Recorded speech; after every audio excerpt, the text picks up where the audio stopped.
राज ठाकरे साहेबांनी हा काढलेला पक्ष हा खूप अपमानातून काढलेला पक्ष आहे। त्यांना काय त्रास झालाय तो मला माहिती आहे, तुम्हालाही काही लोकांना माहित असेल।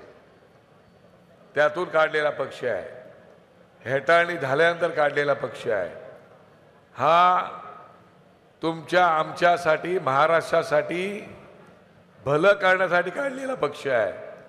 आणि म्हणून आपसामध्ये आता गटबाजी वगैरे सगळं बाजूला ठेवून द्या।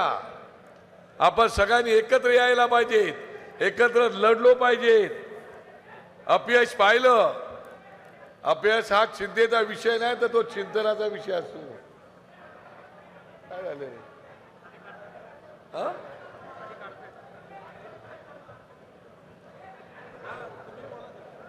आणि त्याच्यामुळे कुठेही आपल्याला आपल्या स्वतःचे शौक पूर्ण करण्यासाठी हा काढलेला पक्ष नाही, हे जाणून घ्यायला पाहिजे।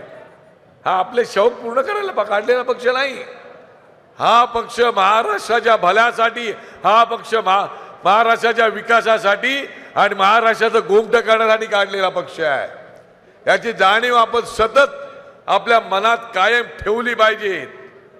आणि म्हणूनच आता आपण टॅगलाईन नाशिककरांनी दिले, लढायचं ते जिंकण्यासाठी, लढायचं ते जिंकण्यासाठी।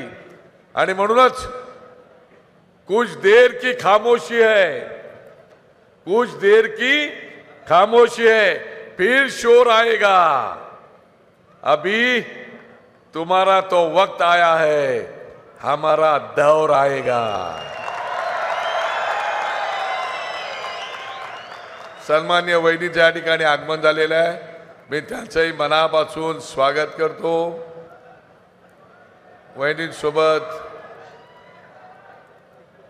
मिसेस नितीन सरदेसाई, ताई, रीटा ताई वगैरे सगळे आलेले आहेत।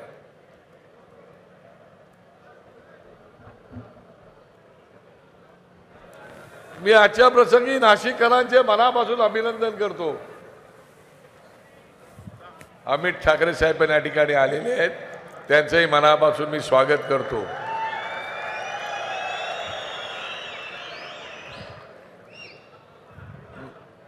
कारण मी 3 दिवस नाशिकमध्ये आहे।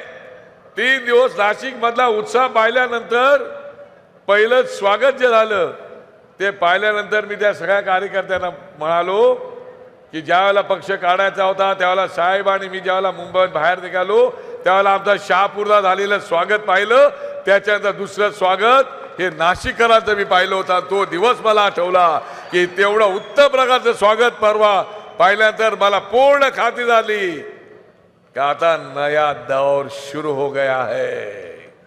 येणारा काळ हा आपलाच असणार आहे, आपला सुवर्ण काळ असणार आहे। आणि म्हणूनच आता चिंता करायचं कारण नाही।